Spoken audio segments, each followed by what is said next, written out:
Oh, hey there. Oh, hey there. I'm Kate. I'm Bradley. And this is... Why are we doing this? History buffoons. History buffoons. All right, you're still moving shit. Should I get that noise and play it there? How's it going? I'm well. How are you? I'm good. Excellent. So what do you got for us today? We are going to talk about the Dirty Thirties. I remember my 30s.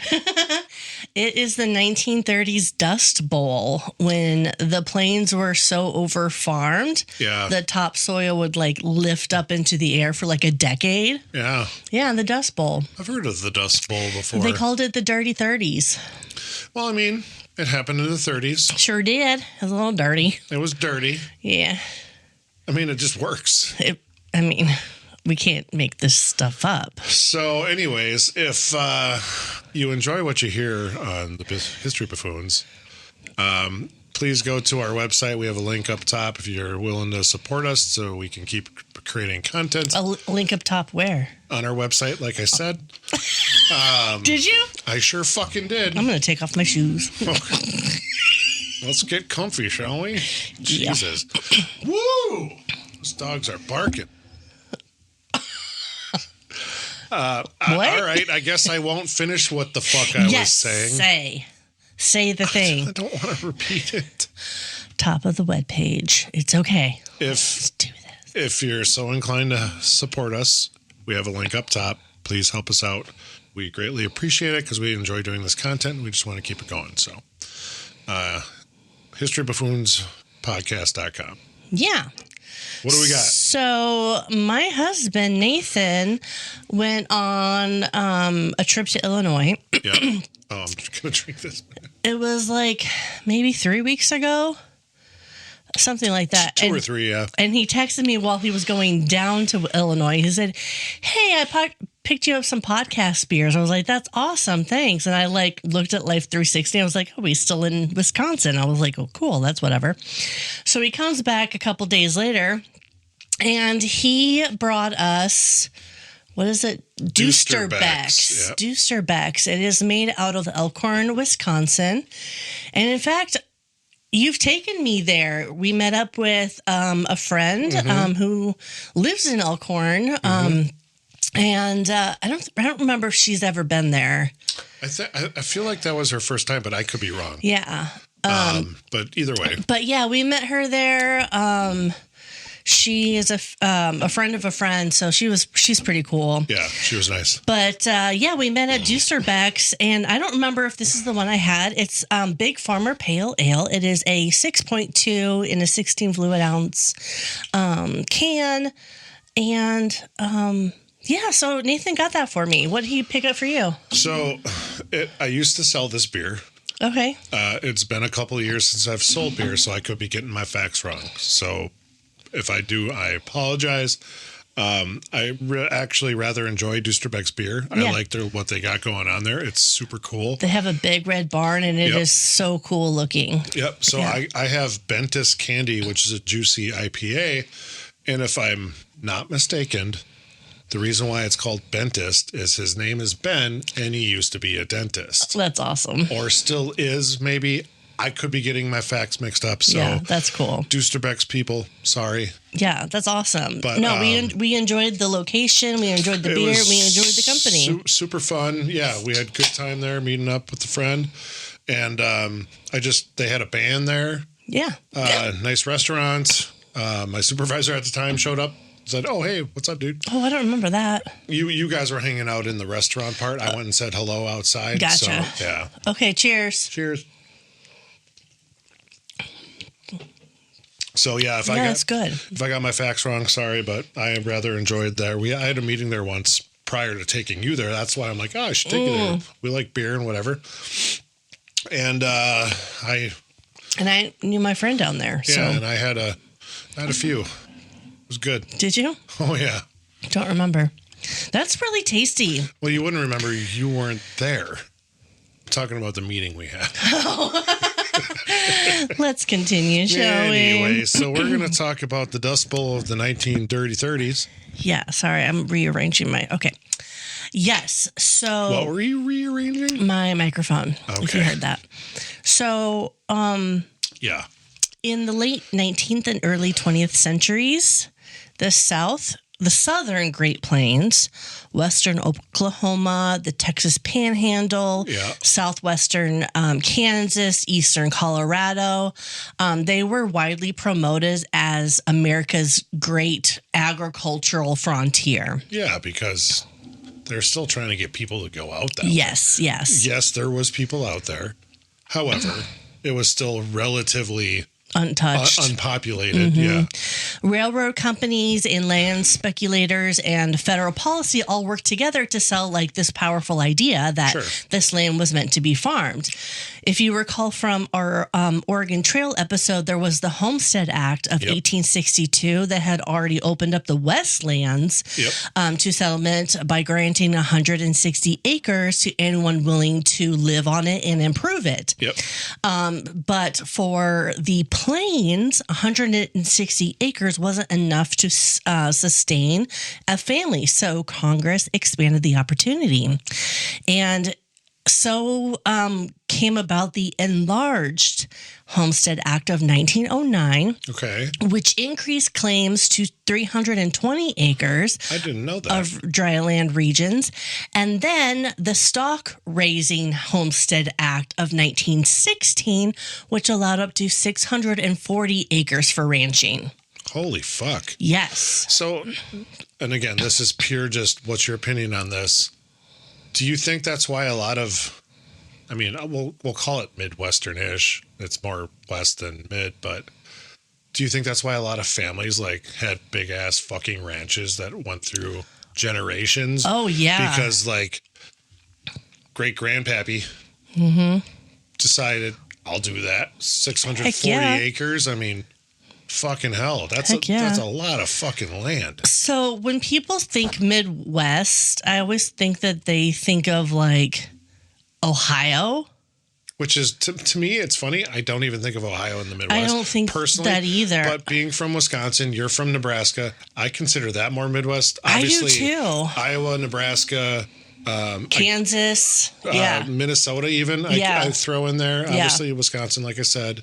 You know, that's where I see Midwest. I feel like Ohio's east still. But again, I don't know if I'm right. Yeah. That's just my perception of it. Yeah, that's my perception too. But yeah, so anyways, because I just wonder if like, great grandpappy started this ranch 1917 or whatever the fuck years you're talking about, you know, it's like crazy. Anyways. So obviously between all these like Homestead Acts, the message was really clear. Like, here is the land. We want you to go and produce stuff here. This land is yours. Exactly. That was really exciting. You got too excited for that. So at the same time, there was a popular phrase kind of gaining traction. Yeah. And it was rain follows the plow. Have you ever heard that? I've never, no. Same. So maybe I just made it up. I don't know.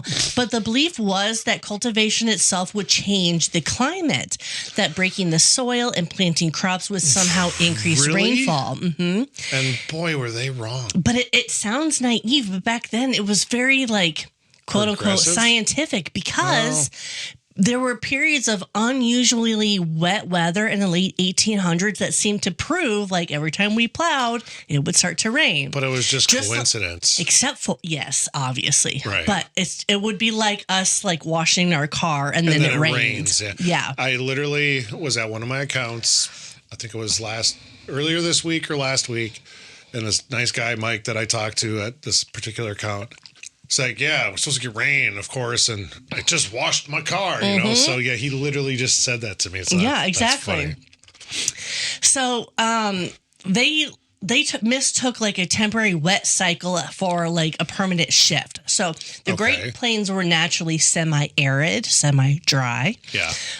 Average rainfall decreases sharply the farther you go west. Sure. And much of the southern plains receives between 15 and 20 inches of rain per year, barely enough for consistent crop farming without irrigation. I would say, so they probably need some significant irrigation set up, right? Yes. So before settlement, that fragile oak ecosystem survived because of prairie grasses. Right. So buffalo grass and blue grama didn't need deep rainfall. Okay. Their extensive root systems locked the soil in place and conserved moisture. So settlers didn't come west to grow grass, though. They came to grow wheat. I'm sure there's some that wanted to grow wheat, but either way. Wheat. Oh, grass, weed. So I got what you said. I don't think you picked up what I said. Oh, I got what you said, and that's why I corrected you, because I didn't put two and two together, even though I heard you. When World War I erupted in 1914, global wheat, the demand for global wheat expanded exponentially. So what's the difference between global wheat and just wheat? Continue. I was going to try to... So European farmland was devastated by combat during World War I. Okay. So that created a massive demand for grain to feed both soldiers and civilians everywhere else. Yep. So high prices and government encouragement pushed countries like the United States to plow millions of new acres, dramatically increasing production, especially on the Great Plains. Well, there's just so much open fucking land. It's like, hey, we're not doing anything. Mm-hmm. Let's, I don't know, maybe help out. Yeah, exactly. And that's what they did. So here's 640 acres. Go make some farms. Yeah. And because of that, prices soared. Of course. Farmers on the plain could suddenly make some serious money. And so they plowed their hearts out. Tractors became more affordable then in the 1910s, 1920s. I feel a burp coming on. Sound like you said, I feel a burr. I don't think it came out yet. It's close. It's real close. So while she's doing this, Great Plains, am I right? It's not there yet. No, so sorry. Either way. I can't imagine being alive at that time and being like, I'll fucking do this. Yeah. I'm also not a farmer. So, yeah. I mean, props to all the farmers out there still. I mean, I spent a summer farming. Okay. No, you didn't. Yeah, I did over 2020. I did. I was taught how to drive a tractor and to drive into town. Yes, I was taught how to drive into town and unload the corn, drive back, unhitch, rehitch, and all the things. Did you actually drive like the combine that collected the corn and all that? Not the combine, nope. Just the tractor with the bins in the back. Okay, so you didn't farm, you delivered. Yeah. Although there were a couple times when I sat on Nathan's lap and I did the steering wheel shit. Did he do the combine? Yeah. Did he help out with that? Yeah, nice. Him and Grandpa did. I'm sure, yeah. Grandpa kind of weaned off towards the end just because, it was hard to get up and down. Well, he's getting older, so yeah. Yeah. Anyway. I like Grandpa. He's nice. Grandpa's great. Yeah. Okay, so again, tractors were becoming really affordable. Yep. And mechanized plows could break acres in a day. And that would have taken teams of horses far longer, right? So did they use horses or did they use like cattle? Like bulls and stuff. Bulls, I guess I'm not even sure. Horses. They probably used horses too, though, right? Yeah. Okay. So I just, in my head, I did not picture a horse. I just pictured like, oxen like or something. Oxen. Yeah. Anyways, sorry. That's okay. It's giving me time to burp. So, or is it? So, millions of acres of native prairie grass were torn up in a matter of years. So, by the early 1920s, roughly 5 million acres of grassland per year were being converted into cropland across the plains. So the fields had been untouched for centuries, were suddenly exposed. Well, you eliminate all that grass that held the soil together. What were I'm sorry, I don't remember It was buffalo grass and blue grama or blue... Yeah, either way. Blue grama or Blue grandma. Hey, grandma. Are Pretty you much. blue? Yeah. Sad grandma. Anyways, yeah, obviously you start plowing that shit out. Nothing to hold the soil together. Yeah, but they didn't know. Well, I mean, it's not like we invented farming the year before. Fair. I mean, right? No, but people also weren't settled in this area. I get that. However, you can't tell me this is the only place we've ever run into this kind of climate and soil conditions. I have seen it saying it is the worst natural disaster / human-made disaster. Okay. I mean, of American history. I see it. Yeah. But it's mind-boggling that, like, okay, yeah, just do it. I don't know what's happening, sir. Yeah. You know, I figured, I don't know. Anyways, continue. Sorry. So at first, this looked like a triumph. In the 1920s, houses towns in the Panhandle and western Kansas grew rapidly. Sure. Grain elevators rose along rail lines, and new houses were built. Automobiles replaced wagons, and families like Hazel Lucas Shaw's family watched wheat transform their communities. So Hazel's father, like many others, rode that wave of prosperity. Wheat prices were high, crops were strong during these wet years, and Hazel Lucas Shaw grew up in that moment of promise. Sure. So her father had homestead land in Boise City, Oklahoma, which is deep in the Panhandle. Okay. And it was a region once nicknamed No Man's Land. Sure. But wheat had brought their family success. So the sky always felt like generous and enormous and just full of life and full of rain and just... Now, the Panhandle is that little strip right above Texas, right? Correct. Okay. Yeah. So I always get that wrong in my brain for some reason. So if you think of like it looks a like a pan. skillet, yeah, the Panhandle of the skillet. Yeah. Okay. So the land seemed endless and super forgiving. But when Hazel reached adulthood, when she marries her husband, Charles Shaw, begins teaching school, she started having children of her own, the illusion of endless prosperity was starting to crack. Starting to dry out, if you will. If you will. So after World War I ended, European agriculture resumed production. It rebounded. Yep. Yes. Yep.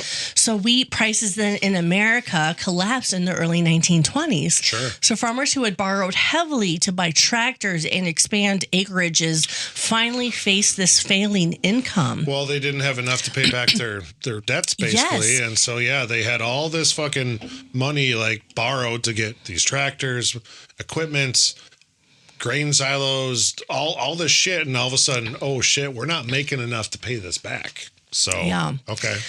So to compensate for these lower prices, they planted even more acreage. So they Made it worse. Yeah, there's a word I was going to try and use, but I'm not that smart to remember it. More land was plowed, more grass was destroyed, and by the late 1920s, the plains had fundamentally altered. So millions of acres that had once been protected by these deep-rooted native grasses were now covered in these shallow-rooted annual crops. Yep.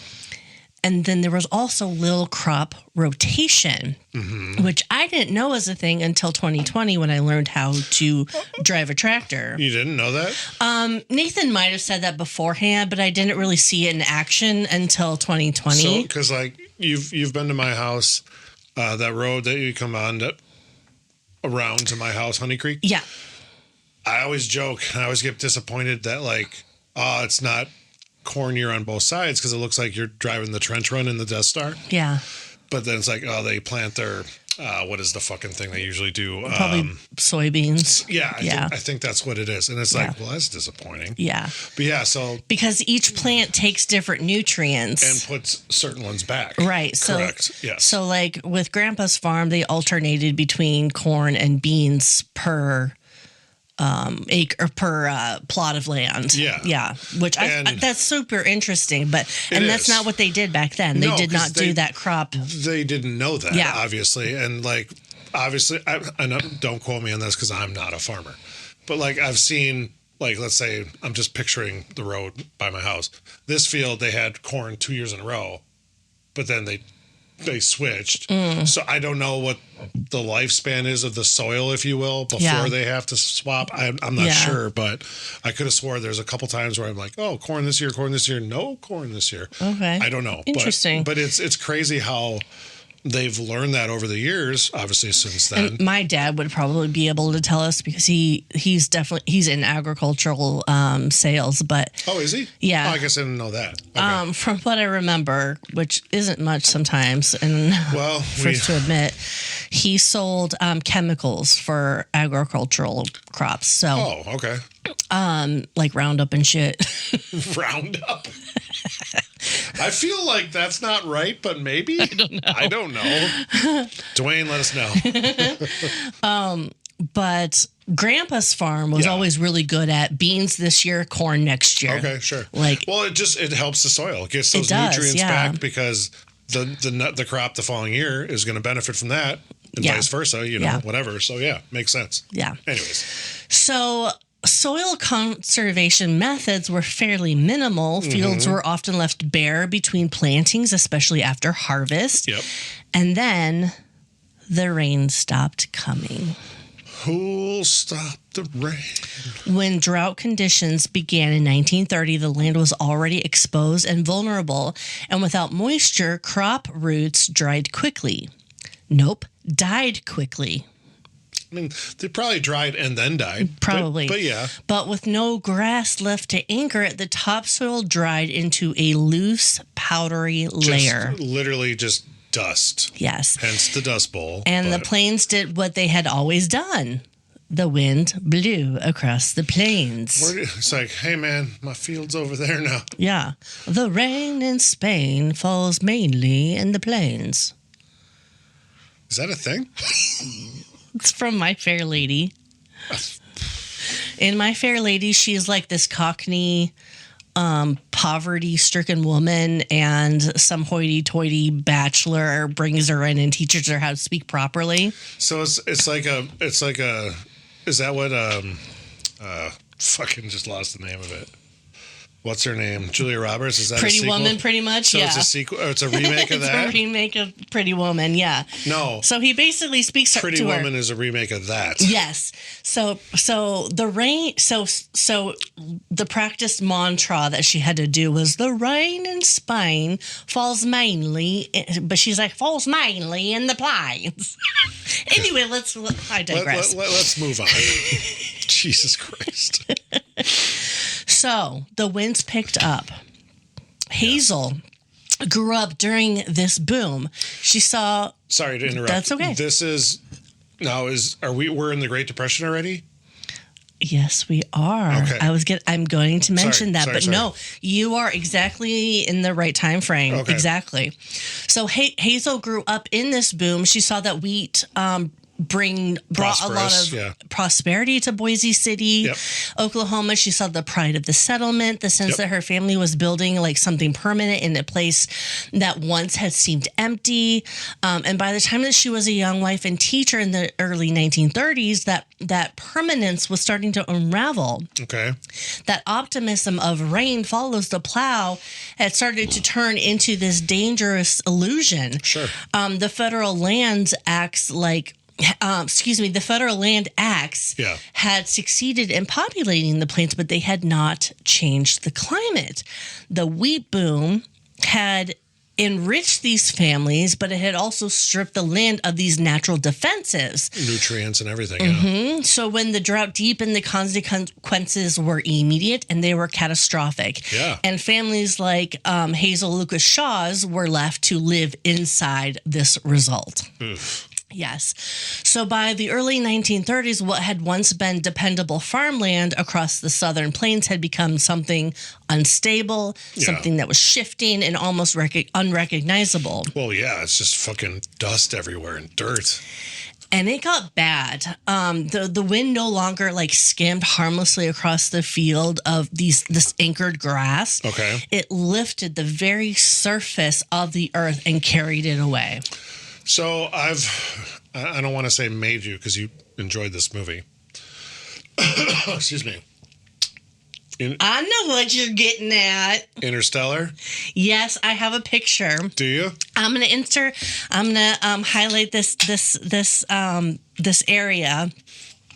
There is a picture between the dust bowl covering an automobile and the movie Interstellar, where the dust is covering the truck. That's fantastic. So I'll put a side-by-side picture, but it immediately made me think of Interstellar. How could it not? I mean, yes. And by the way, describe a little bit about the beginning of Interstellar, so if people don't know. The beginning? Yeah. So basically, more or less, Matthew McConaughey's character Cooper, which it's funny, I saw a video, speaking of Interstellar, since let's go on a tangent here.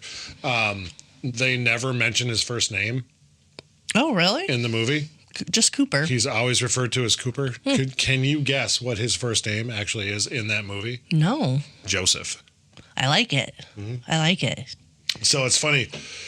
The video I saw was somebody asking Matthew McConaughey that, like, did you ever know? He's like, I might have once, but I have no idea. It's like, and they tell him it's Joseph. He's like, Cooper Joseph? He's like, no, Joseph Cooper. So it's pretty funny. I love Matthew McConaughey. He's one of my favorites. But anyways, so the earth is dying. They have farmers similar to what we're honestly talking about that are trying to, dust everywhere, and literal fucking dust storms come through. Mm-hmm. And they're all like masking up and goggles and everything and so on. And so, yeah. And at the dinner table, they would have their plates turned upside down. So when they were ready to eat, they could then turn it up and it would be semi-clean. Yep. So, yeah. So it's literally, that's set in the future. Yes. So it's literally like 100 years apart. Yeah. From what they're talking about. And it's the same thing, more or less, except the literal planet is dying in Interstellar, where the rest of the Earth in the 1930s is not. Either way, very similar. But if you have not seen Interstellar, oh my God, it's a fantastic movie. I had not. It was made in 2014. I had not seen it until like maybe late last year. Yeah, I had you watch it with me because. Yeah, it was. So. I'm sorry. No, that's okay. It was so good, and I honestly would recommend everybody watch this. It's not what you call wholesome, but there's not foul language. But it is, though, in a way, with the love of his daughter and everything. Yeah. And I don't want to give anything away because, whatever. It's so good. My brother Corey and I, Corey, who wrote the music for our intro and our podcast and everything, he and I love Christopher Nolan. We absolutely love Christopher Nolan as a director, and we will pretty much see anything, and it's great. There's a new one coming out. I think it's in July, if I'm not mistaken. The Odyssey, literally Homer's The Odyssey, with Matt Damon. Matt Damon, who you love. I love Matt Damon. My brother and I cannot wait to see this movie because we love what he does. Christopher Nolan is a great fucking director. Yeah, and his brother, Jonathan Nolan, I want to say. He writes a lot of stuff. I don't know if he wrote on the Odyssey, but it's funny. It was Interstellar. No. One of the lines in the Dark Knight trilogy. Yeah, the one that Harvey. The sky is darkest just before the dawn or something like that. You either become the hero or live to see yourself long enough to become the villain or something. Whatever. Yeah. His brother wrote that. Nice. I think that's the line I'm thinking of. Either way, I love Christopher Nolan. I like his brother's writing. It's great. Go see Interstellar. No, not go see, but watch it. It's out there. It's fucking great. Let's get back on our story. 1930s. Yes. So the wind no longer skimmed across these grasses, right? Picked it up. Lifted up and carried it away. So storm after storm, towering clouds of topsoil that rose high into the atmosphere, sometimes climbing more than a mile above ground. Holy shit. And what began in a single county did not ever stay in that county. No, so it's like, I don't know counties and obviously Oklahoma, but it's like, hey, Racine's dirt is now in Milwaukee's dirt. Exactly. Yeah. Basically. So dust from Oklahoma drifted into Kansas. Wow. From Texas, it drifted into Missouri. Sure. And on certain days, reports claimed as far as Chicago. Oh, my God. And some days reported as far as New York. And some days it was reported Atlantic Ocean. The Atlantic Ocean on the ships. Shit, really? Yes. Holy fuck.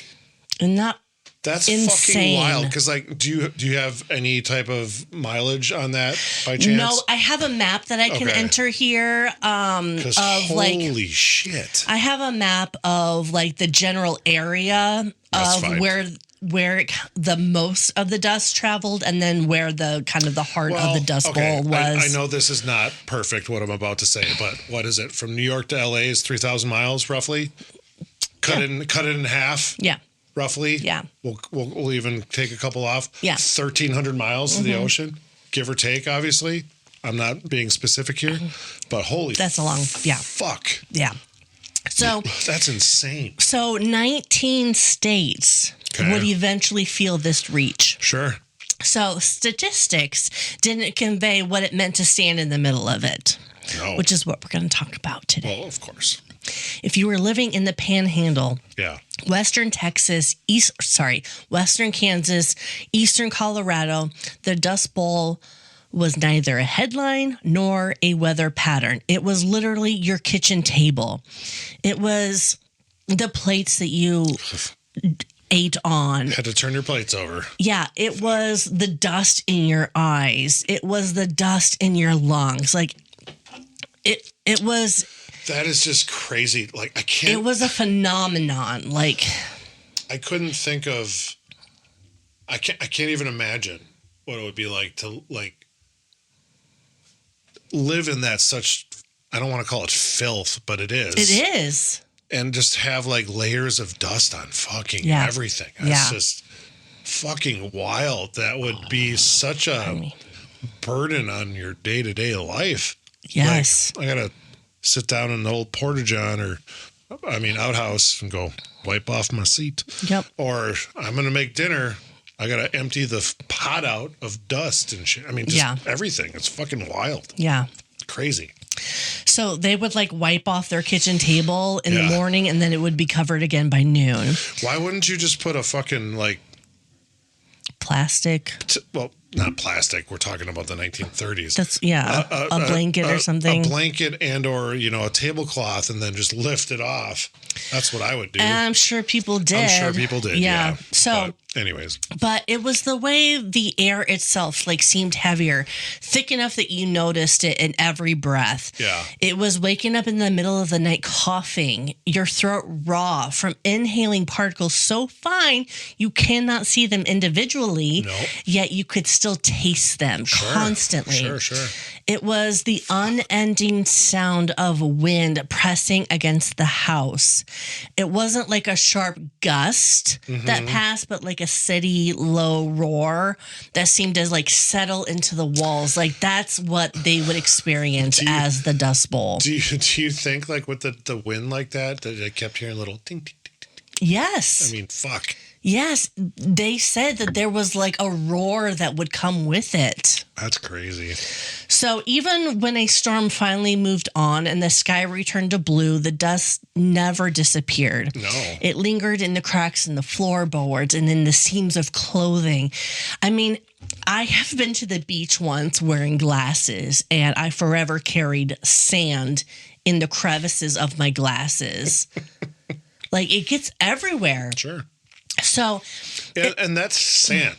That's sand. We're talking about even finer, like dust. Yeah. That's even finer than what you were experienced there. So, I mean, this is literally getting everywhere. Could you imagine having dust in your ears like that? Ugh. If you had to walk outside and go farm or whatever? Fuck. Yeah. It would sift into dresser drawers, beneath mattresses even. Gross. It collected in the folds of curtains and along the edges of windowsills. Yes, Bradley. I have to say this because you brought up mattresses. Also, I love this beer. I really like it. Good. Yeah. Good job, Nathan. Yeah. Thank you, Nathan. I really like mine too. I finished one. Look at you. That never happens. And a 16 ounce. I know. I'm sorry. Am I talking too much? No, I like it. So I used to sell mattresses. Yes. Right? Do you want to know one of the most disgusting things I ever see? To this day, I literally saw it like a week or so ago. People will transport a mattress to a different house and not fucking wrap it. Cover it. I know. It's like, I don't care if it's nice out. It doesn't matter. Do you know what particles are getting on your bed? And then you're just like, oh, I'll be all right. I'm putting a sheet on it. Nope. So fucking gross. Nope. No, I totally get it. Get a fucking bag. Get a bag. Get a bag. Go to Steinhoffel's. At least we used to just sell mattress bags for the size you need. Tape up the fucking end. It's worth it. Because that you can't get those clean like that. Yeah, you can use a fucking Stanley steamer or whatever the fuck they... Topical. Yeah, that's all it is. You're not getting the depths. Yeah. Anyways, that's my fucking TED Talk or whatever they call those. Thank you for coming to my TED Talk. About mattress safety and cleanliness.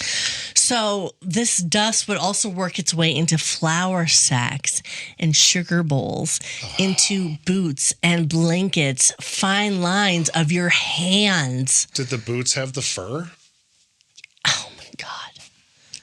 Boots with the okay, fur. That's on me. Yeah, you shouldn't do that. No, okay. You would sweep and sweep and sweep, and still there would be a coating on the surfaces. Yeah, you couldn't get it clean. Hayes would later describe those years in a way that still captures like the claustrophobic essence of it. Yeah. She said, quote, "It seemed like the black dust was always with us. It seemed that we lived in a land of haze. The atmosphere seemed to always be closing in around us, creating an eerie and uneasy feeling," unquote. Oh, that's crazy. So outside, fields that had once been green and they laid flat and pale. Their topsoil was stripped away, or it was even piled into drifts, like we're in like snow, like snow in Wisconsin. Yeah. It would be all up along fence lines. Getting up in their business. Livestock would stand coated in this dull gray film.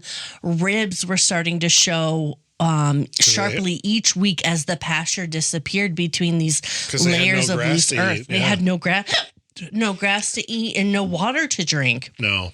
So the land had been pushed beyond its limits long before that first storm came about because of all the plowing, and they just didn't know. Well, that's the thing. Like, they just didn't have that education, that working knowledge. But how would they have though? Exactly. Like they did not know. It's a live it, learn it situation. 100%. Huge situation, and that's all you can really say about it is like they didn't have the knowledge of that time for knowing we need water, we need irrigation, all this, whatever. Just go make wheat, you'll be rich. Yeah. Fuck, we don't need it anymore. we don't need that buffalo grass. Yeah. Yeah. So when the drought arrived, there was no deep prairie roots left behind to hold it together. There was no thick grasses to bind that soil together to battle against the wind. And what had once been a living, resilient system had been broken apart and exposed. Sure. And so when the wind came, as it always had on the plains, and oh my gosh, does it get windy there, there was nothing left to stop it from taking the ground itself. Right. The storms did not arrive very nicely. They weren't polite in any way. They were like, hey, we're going to wind you now. Just so you know, we're coming. Prepare. Do what you need to do. If you got a couple minutes, get ready. Yeah. Okay. They fucking came out of nowhere. They came in waves as well. And after a while, the calendar just stopped mattering. They stopped saying like, today's Tuesday. Instead, they would say, it's blowing again. Or it's the day after the last blizzard. So would they say today's Wednesday? I like what you did there. Today's Wednesday.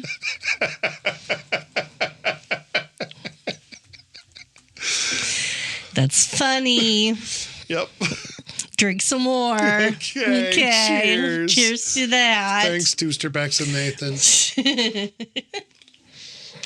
Oh, boy. By 1932 and 33, the wind had become something just everyone watched. Yeah. It was just part of their daily routine then. God, could you imagine sleeping in this? Oh, Gross. Mornings began with a glimpse towards the horizon. Always, they would wake up and look outside. It was automatic. Well, why wouldn't you? Like, hey, are we getting fucked today? Nope. Yep. No, never mind. They would read the color of the horizon to see what was coming. So a pale yellow haze meant grit would be in your teeth by noon. Oh, gross. And a darker brown line. Excuse me.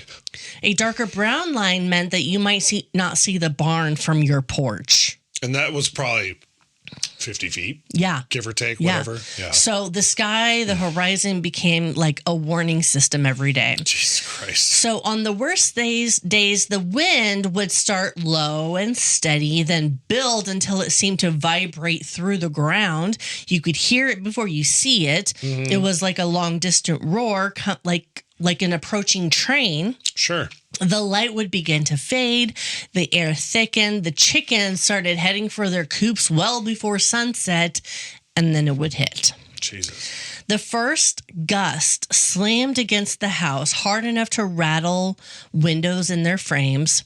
Dust poured across the yard in sheets, rolling and folding over itself like waves. Within minutes, the world would turn sepia, then brown, then black. So sepia, like we're in the beginning of Wizard of Oz? Wizard of Oz, exactly. So if you were caught outdoors... Were they in the Dust Bowl, too?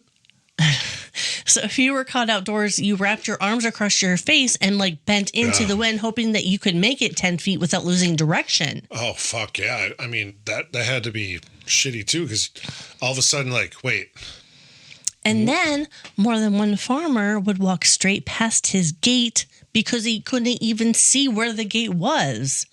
So inside the house, it obviously became like a bunker. Rags were shoved into door cracks. Newspapers were tacked over window frames. Wet sheets were hung across openings in a desperate attempt to catch some of this dirt. Yeah. But the dust was persistent. It was relentless. It found the smallest seam and worked through it like it was the mummy it was like the mummy from the movie The Mummy with Brendan Fraser, and he would like go through the keyhole. Again, national treasure. Brendan Fraser. Yeah. Here's the Mummy 4. That has been, so I really, really hope everything I'm hearing is true. With Oded Fair coming back? He fucking better. He's so dreamy. If you haven't seen The Mummy with Brendan Fraser, then you haven't listened to other ones where we've talked it up. So, anyways, Hazel remembered how her mother tried to keep the dust out when she was growing up. She said, quote, "Mom said she had every crack stuffed with rags and she would wet them down. She'd hang sheets over everything where dust might come in, but it didn't keep it out. It would come in somewhere," end quote. Sure. And it always came in somewhere. Yep. It sifted down from the ceilings. It rose through the floorboards. You could see it drifting in lamplight like smoke from a fire that never quite went out. Jesus. Women swept until their backs ached, which... if you know, it doesn't take long for your back to ache after that. They wiped down tables again and again. They cooked their meals under blankets. Oh my God. Fuck. Flour was mixed with grit. Coffee tasted like soil. If you were to spoon beans from a bowl, there would always be like this layer of brown that settled underneath. Oh, that's so gross. Children stopped playing outside. Their throats started burning. Their eyes watered constantly. Many developed hacking coughs that would linger for weeks. Sure. Some coughed until their ribs hurt. Have you ever had that? It's painful. Excuse me. Painful. It's the fucking worst. I hate that shit. Doctors began using a new phrase, dust pneumonia. It wasn't a cold. It wasn't bronchitis. It was dust. It was lungs overwhelmed by the sheer volume of fine particles inhaled day after day. Well, that's the thing. You can't have so much dust in your lungs. You shouldn't have any, honestly, but it's like mesothelioma. What is it called? Mesothelioma. Is that what it is? Fuck if I know. Parents would lay awake at night listening for the sound of a cough from their kids. a cough that might sound deeper than the rest. Listening for that moment when that irritation might become something worse. Wow. That's wild. Obviously, livestock fared no better. Cattle would turn their backs to the wind, standing motionless for hours as dirt packed into their little nostrils. Sheep suffocated in drifts. Chicken were found dead beneath layers of dust that had filled their coops. Jesus. And some mornings, farmers walked out into the fields and found that calves were half buried where they had laid down the night before, having never risen again. That's crazy. Oh, it breaks my heart. The economic strain tightened alongside this environmental one. So wheat prices, like I said, had collapsed after World War I. Yep.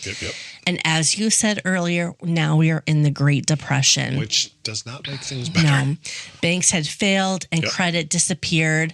Farm mortgages came due whether crops grew or not. Yep. Families had borrowed money during the boom years, now found themselves unable to make these payments. Yep. Sheriff sales were common. Auction notices were tacked to fence posts. Entire farmsteads sold off for fractions of the cost. Yep. And many people kept planting. Because they didn't know better, and they thought they had to, because this is, hey, we need to make money, so this is what we got to do. Let's do it. Yeah. They didn't know. Yeah, they didn't.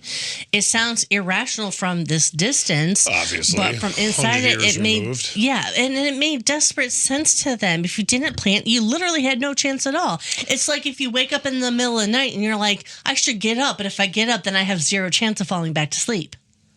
What? Like I did? What? Like I did? What happened with you? I'll tell you.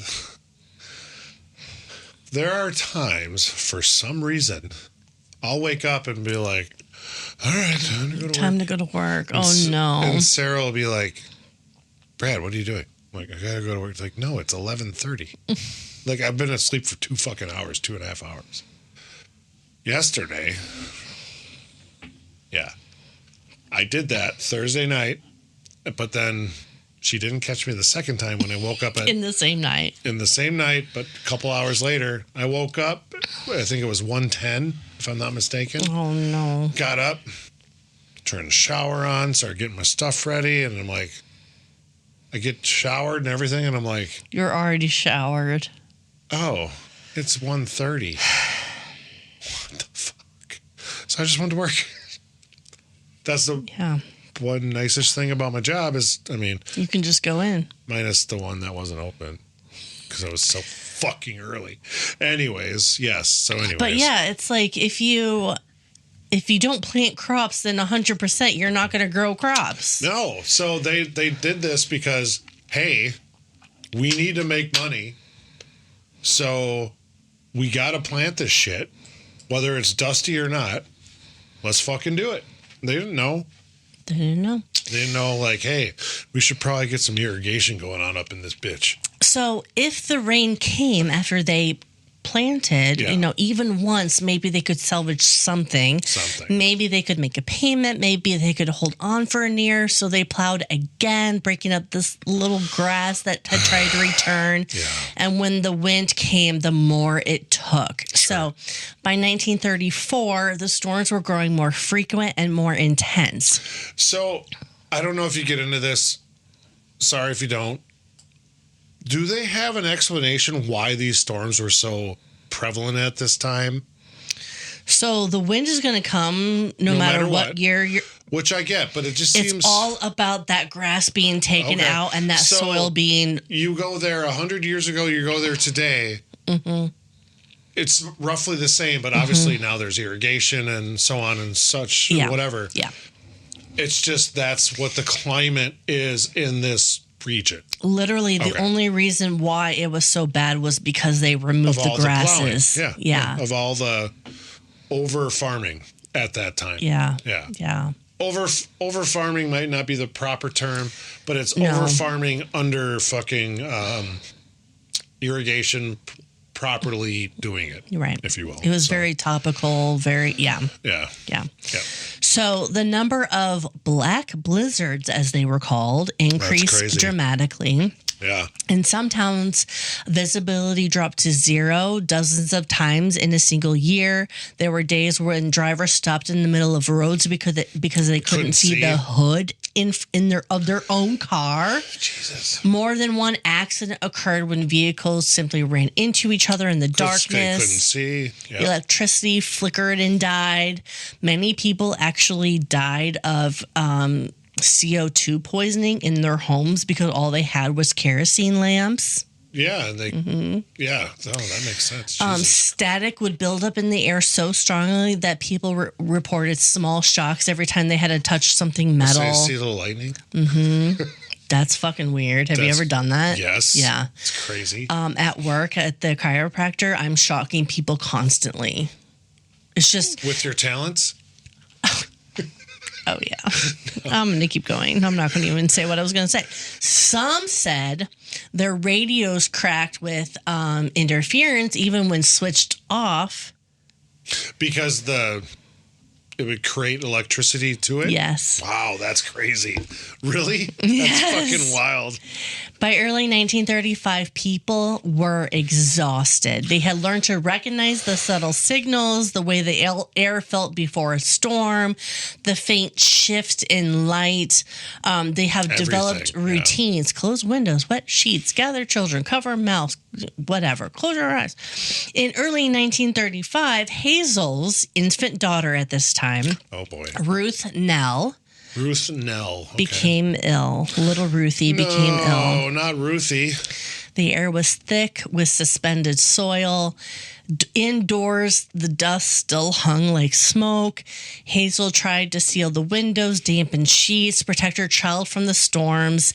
But as I've already mentioned in great detail, my apologies.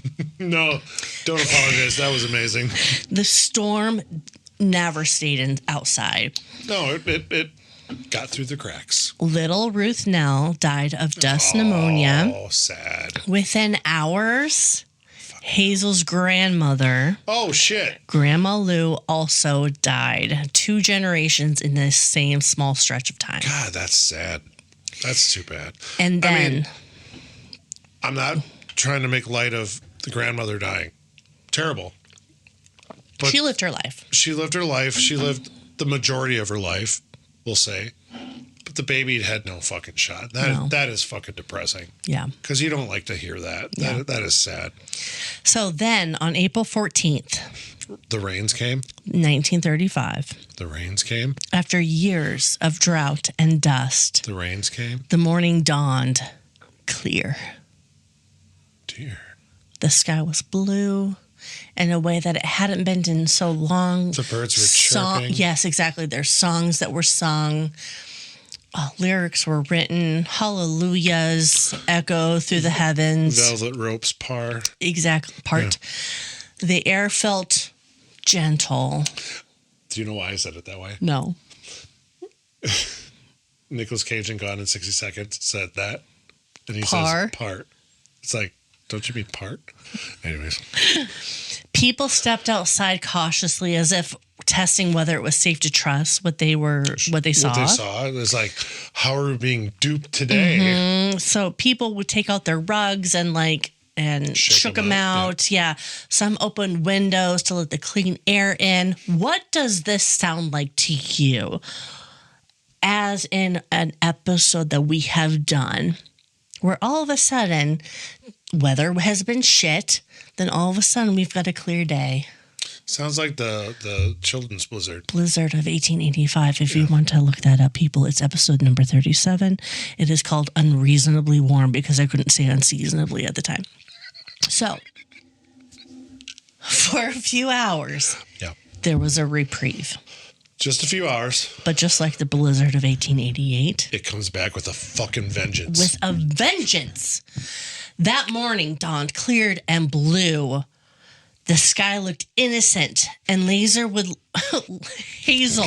Did I say laser? You fucking did. Laser, Hazel. blazer, taser. Sounds like we're in fucking dodgeball. I'm dyslexic. Hazel Laser No. would later remember how that day felt. She was preparing for a double funeral. I'm glad you didn't say homicide. The procession carrying her grandmother's body left Boise City. Hazel and her husband Charles stayed behind, unwilling to leave their baby's body unattended. Okay. Because the wolves, am I right? We don't know. Coyotes. No one yet knew that what was forming to the north would become a storm that everyone would remember. Dear. And everyone would end up calling Black Sunday.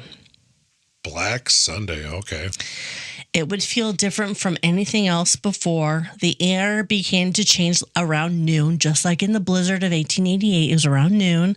And You know what's funny? You said 1888 there. You said 1885 earlier. Sorry, 88. It's 1888. Yeah, I know. And I was going to correct you, but I'm like, I hope I'm not wrong. No, it's 88. Yeah.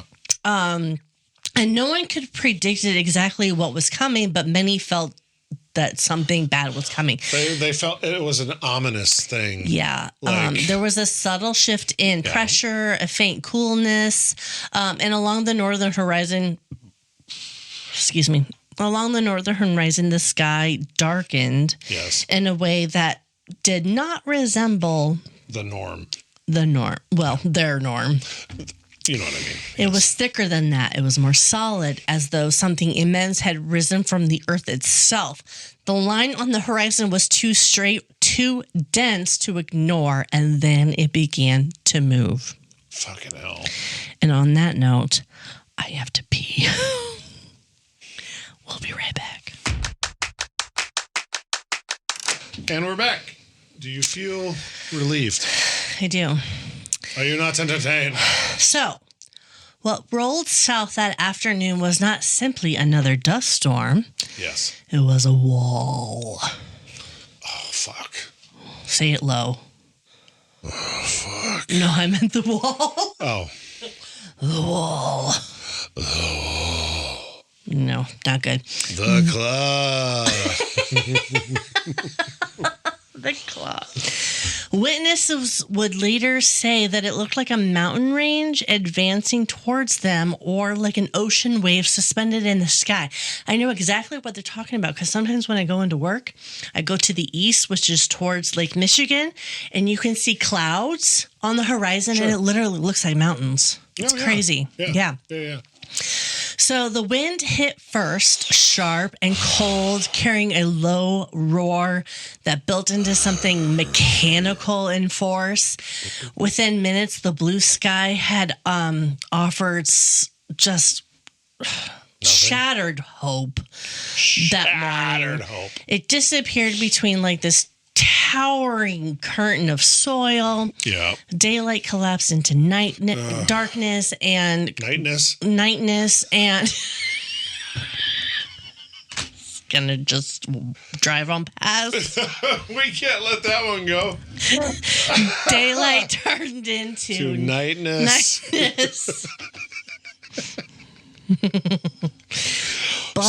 Black Sunday overtook everything. Men shouted to their children to get inside. Women slammed doors and pressed blankets up against the windows. Cars were abandoned alongside roads. And that wasn't even the start of it, because then the dirt came. Oh, fuck. So it slammed against houses in sheets and surged over rooftops and the roof tops. Who's Rooftop? Hey, Mrs. Rooftop, we're ready to see you now. It forced its way into chimneys and through cracks that had already been packed tight with rags and newspaper from previous storms. The wind howled with such force that it seemed to vibrate through the walls and the floorboards. Inside homes, the air grew so thick that even lamplight struggled to cut through it. It's fucking wild. Dust scratched your throats and filled your nostrils. Handkerchiefs were tied across faces, and wet claws were pressed against mouths. And in certain towns, the darkness lasted for hours, so complete that neighbors could not see one another across the narrow streets. So they can go, "Hey, I'm still neighbor." alive. Oh, or that too. The storm lingered until evening, merging into night as if the day had never even existed at all. Yeah, it's probably like, cool, another night. Yeah. So outside, sand and soil drifted deep against fences and buildings. In low-lying areas, machinery and equipment were half buried by the time the wind began to weaken. Yep. It was not the first storm that these communities had endured, obviously, but something about this one was a little different. The earlier storms had been terrifying, but this was heavier, broader, darker, and less like an isolated event and more like a declaration of destruction. Yeah. So when it finally passed and the sky lightened to a dull, exhausted gray, people stepped outside into a world that looked completely rearranged. Sure. Fence posts protruded awkwardly from fresh drifts. Fields lay flattened until into smooth wind-sculpted structures. That's wild. That's crazy.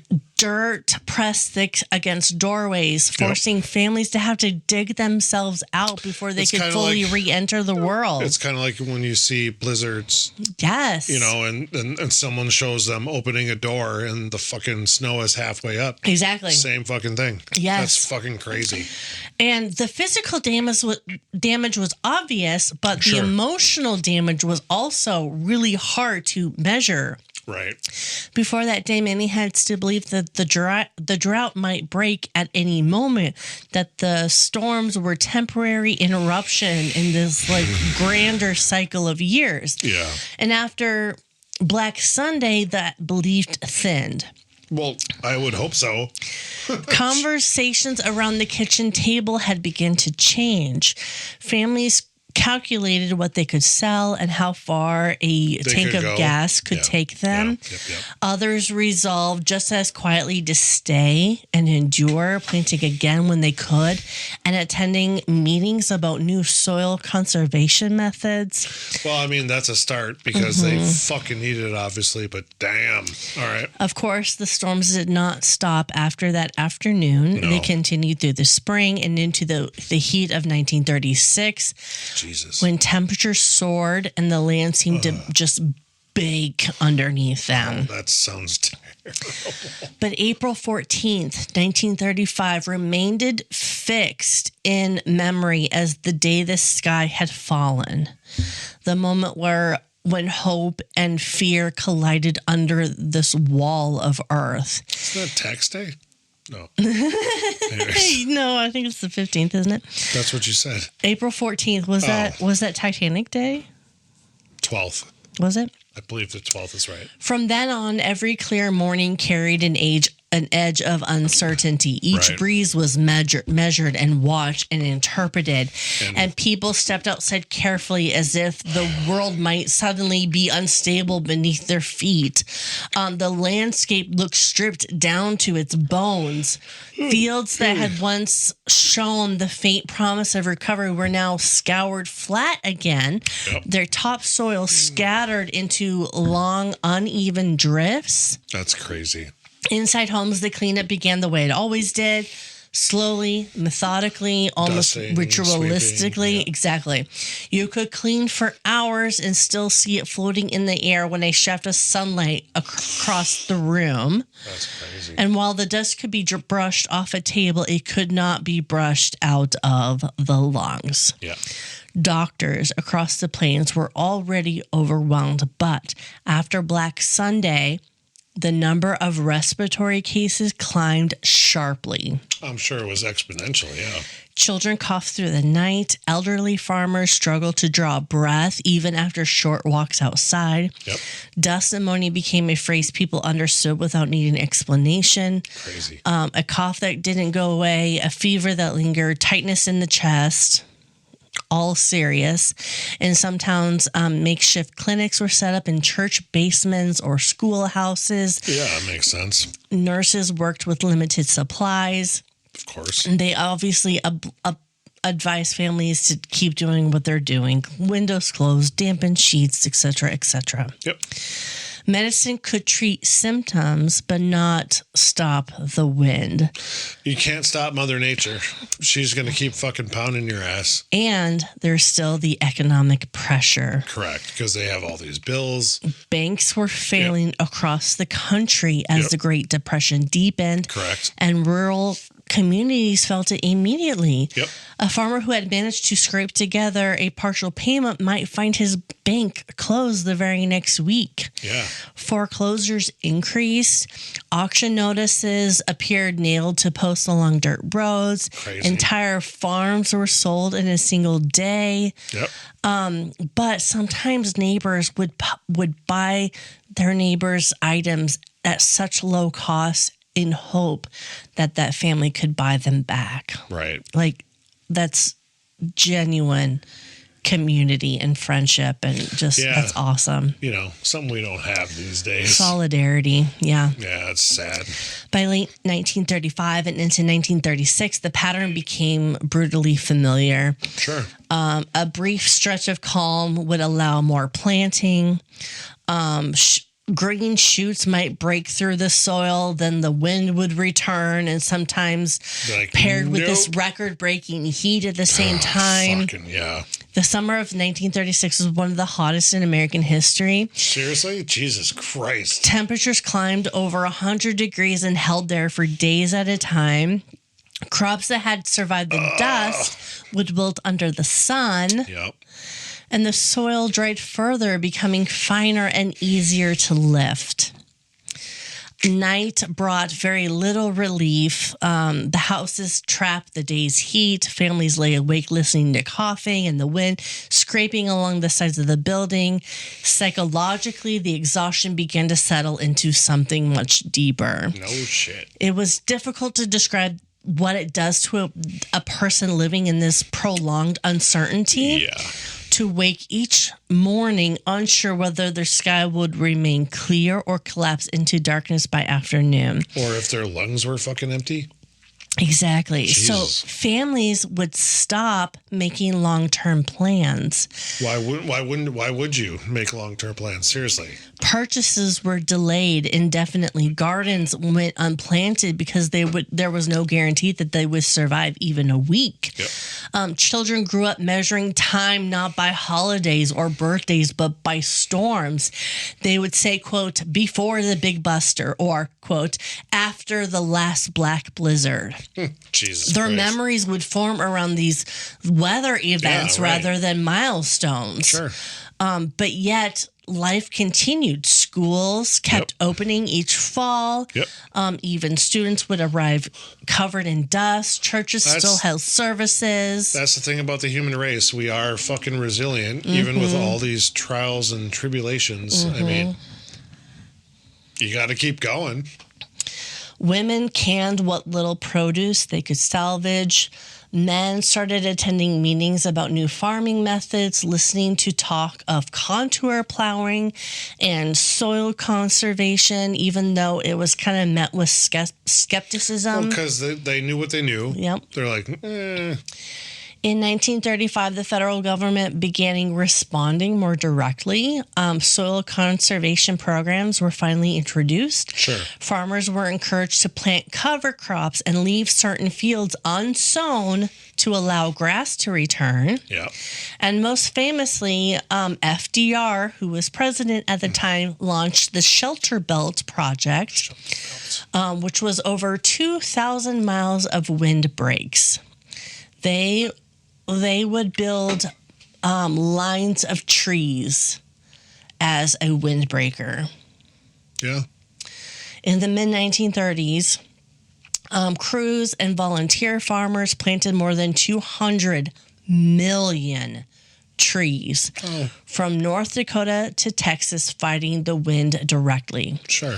Those belts may never fully hold back a storm, but they have slowed erosion ever since. Well, yeah, that makes sense. They're not going to stop it completely, but it's going to help. It's going to help a lot. For sure. For others, it did offer more of a thin ray of hope, but government programs did not immediately change their daily life. The wind still blew and the dust still came. Of course.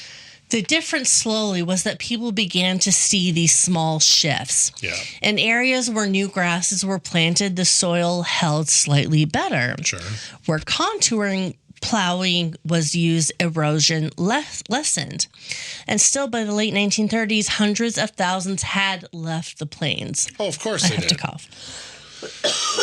You know that not everyone's going to endure this.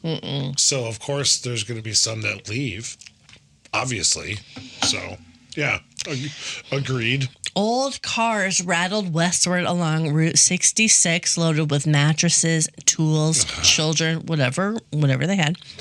Mattresses, tools, and children.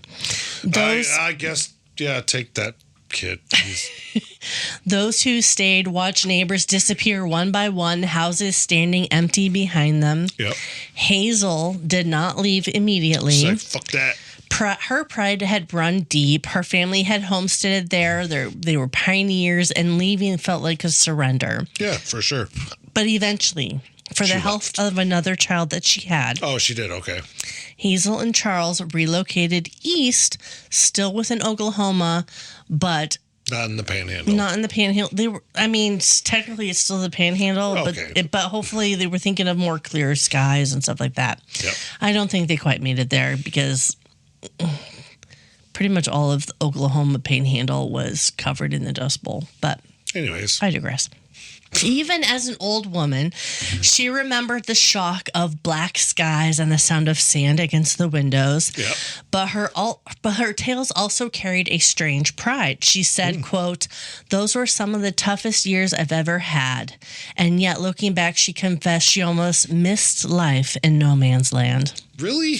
Mm-hmm. Okay. For the families who stayed, survival required new expectations. They learned to live smaller, to value a calm day as a victory. When rain finally began returning more consistently towards the end of the decade, it did not feel triumphant. It felt a little bit more cautious. Sure. But fields slowly greened. The most catastrophic of the storms diminished. Yeah. The sky, more often than not, stayed blue. But the Dust Bowl did not simply end and vanish from memory. It had reshaped the plains physically, economically, and emotionally. Yep. It had taught hard lessons about land, climate, and human confidence. Sure. It had carved into the identity of an entire generation. Which is crazy. And even when the wind quieted, people still would watch the horizon because once you have seen the sky, how could you just give that up? Seriously, you're gonna be like, fuck, right? But because once you have seen that sky turn black at noon, you never quite look at it the same way again. No, there's no way. And that is the Dirty 30s, the Dust Bowl. It's Wednesday. Isn't that awful? Yeah, I mean, awful. So, and again, I don't know if this is party research or whatever, but obviously irrigation is a huge thing these days. That's had to have helped, right, in that region? What is irrigation? That's just like putting water where you need it. Is it water or is it air? Like oxygen? Water. Is it? Yeah, okay. Basically. So like irrigation is the supply of water to land or crops to help growth, typically by means of channels. Good job. It's like I knew something. Smart. You're so smart. I'm SMRT. SMRT. Welp. I suppose. All right, buffoons. That's it for today's episode. Buckle up because we've got another historical adventure waiting for you next time. Feeling hungry for more buffoonery? Or maybe you have a burning question or a wild historical theory for us to explore? Hit us up on social media. We're History Buffoons Podcast on YouTube, X, Instagram, and Facebook. You can also email us at historybuffoonspodcast@gmail.com. We are Bradley and Kate, music by Corey Akers. Follow us wherever you get your podcasts and turn those notifications on to stay in the loop. Until next time, stay curious and don't forget to rate and review us. Remember, the buffoonery never stops.